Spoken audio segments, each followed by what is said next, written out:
उल्टी अगर डेली कर रहा हो या एक दिन छोड़ के कर रहा हो और ये सर दर्द जा नहीं रहा है, ये कोई भी सिम्टम जो है, ये सिम्टम अगर ज़्यादा दिन चल रहे हैं तो हमें कोई कैंसर बीमारी है क्या, वो सोचना चाहिए।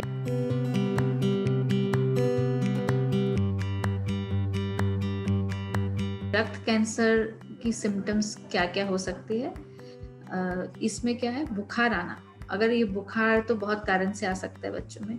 लेकिन ये बुखार अगर आपको बहुत दिन से आ रहे हैं, 2 हफ्ते हो गए, 3 हफ्ते हो गए, बुखार आ रहे हैं बच्चों में और हम दवाइयाँ देते जा रहे हैं, बहुत सारे जांच कर ली है लेकिन कुछ मिला नहीं, कोई इन्फेक्शन नहीं मिला है, ये चीज़ ब्लड कैंसर की हम सस्पेक्ट कर सकते हैं कि इसमें ब्लड कैंसर तो नहीं है, तो उस हिसाब से हमें जांच करनी चाहिए। उसके साथ साथ बुखार के साथ बच्चों में पीला पड़ जाना, जैसे उसमें खून की कमी आ जाएगी तो बच्चा पीला लगेगा देखने में, और उसमें जैसे काले धब्बे आ सकते हैं या लाल लाल जैसे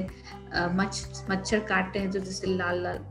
बूंदे आते हैं बॉडी में, ऐसे आ सकते हैं, शरीर में लाल लाल दाना आ सकते हैं, दांतों से खून निकल सकता है या पेशाब में खून आ सकता है या आंखों में भी खून जमा हो सकता है, आंखों के अंदर, हड्डियों में दर्द हो सकती हैं, हमारे जॉइंट्स में दर्द हो सकती हैं। तो बुखार के साथ अगर ये सब चीज़ें आ रही हैं तो हमें ये ब्लड कैंसर के लक्षण इसको मानते हैं। और ब्रेन ट्यूमर में ज़्यादातर बच्चों में जो सिम्टम्स या जो प्रॉब्लम्स दिखती हैं तो वो होते हैं कि उसमें हेडेक या सिर में दर्द होना और सुबह सुबह उठ के उल्टी करना, जैसे उल्टी करने के बाद फिर सिर दर्द थोड़ा कम हो जाना, ये ब्रेन ट्यूमर के लक्षण हो सकते हैं। अगर देखने में प्रॉब्लम आ रहा हो, दो दो देख रहे हैं आंखों से, या चलने में प्रॉब्लम आ रहा हो, तो ये सब भी ब्रेन ट्यूमर की कुछ लक्षण हो सकते हैं, क्योंकि ये इलाज थोड़ा स्ट्रॉन्ग होता है जो हम दवाइयों से इलाज करते हैं, लेकिन ज़्यादातर बच्चे ज़्यादा अच्छे से ये इलाज को सहन लेते हैं बड़ों के कंपैरिजन में। जैसे बड़ों में बहुत ज़्यादा तकलीफें होती हैं, बच्चों में इतना नहीं होते हैं, क्योंकि छोटे बच्चे हैं, इनको आगे का पता भी नहीं है क्या बीमारी है, तो उनको कोई टेंशन भी नहीं होती है, खाली उनको ये होता है कि हॉस्पिटल आना है। तो बच्चों को ये सुई नहीं लगने से एक थोड़ा सा बहुत ज़्यादा रिलीफ मिलता है, तो उनको भी वो डर नहीं रहती हॉस्पिटल आने की। तो उसकी वजह से काफ़ी सारे जो साइड इफ़ेक्ट्स, जैसे कि जब हम कीमोथेरेपी देते हैं तो कभी उल्टी होना, थोड़ा खाने को मन नहीं करना, कभी मुंह में छाले आना, ये सब चीज़ें हो सकती है, लेकिन छोटे बच्चों में ये सब चीज़ें काफ़ी कम होती हैं। और उल्टी वगैरह की दवाई हम लोग पहले से ही देते हैं, आजकल काफ़ी सारे अच्छी दवाई आई हैं जिससे उल्टी हम उसको कंट्रोल कर सकते हैं। पर सिर में बाल चले जाते हैं, ये बच्चों के जो ज़्यादातर ड्रग्स हम यूज़ करते हैं कीमोथेरेपी, इससे जाते हैं, लेकिन छोटे बच्चों में इसका इतना असर नहीं होता। लेकिन बड़े जो बच्चे हैं, जो 12-13 साल के या 15-16 साल के हैं, इनको थोड़ा ये सब चीज़ों से प्रॉब्लम्स आती है, क्योंकि वो उनके फ्रेंड्स से मिलना या स्कूल जाना, ये सब चीज़ों से थोड़ा उनको परेशानी होती है, उनकी पढ़ाई बंद हो जाता है बीच में, इलाज के दौरान लंबा इलाज होता है, तो इसके लिए उनको हमें काफ़ी सारे काउंसलिंग भी करते हैं, समझाते हैं चीज़ों को उस हिसाब से,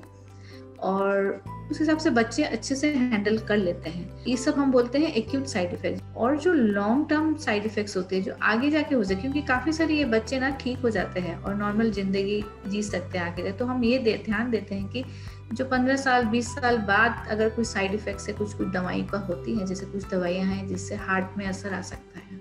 हमारा हार्ट का प्रॉब्लम आ सकता है 15 साल 20 साल बाद। कुछ ऐसी दवाई हैं जिससे आगे जाके इनफर्टिलिटी हो सकती है, जैसे वो बड़े होकर शादी किया तो बच्चा होने में प्रॉब्लम आ सकता है। तो ये सब चीज़ हम पहले से ही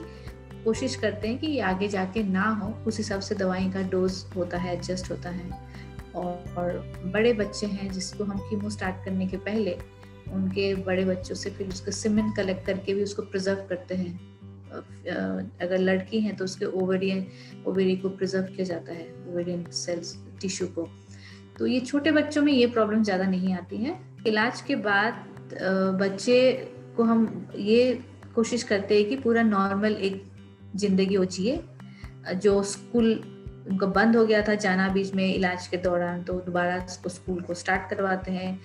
और पूरे नॉर्मल ज़िंदगी जीने की हमें भी उनके साथ देना पड़ता है, पूरे तरीके से पेरेंट्स भी साथ देते हैं, वो कोशिश करते हैं और वो पूरा नॉर्मल ज़िंदगी जी सकता है। पहला इलाज ख़त्म होने के बाद पहला 6 महीने तक थोड़ा रेस्ट्रिक्शंस हमें रखते हैं, जैसे मान लीजिए इन्फेक्शंस के चांसेस वगैरह ज़्यादा रहते हैं, क्योंकि उनके जो immune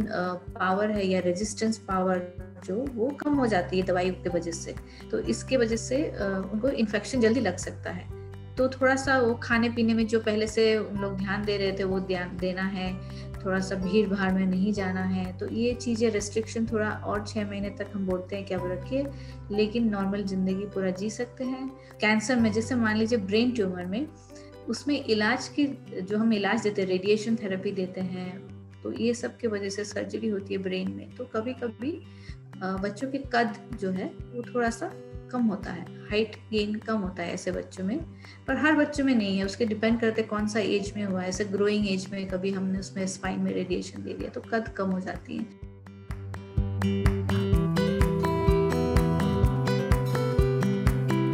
Subscribe to our channel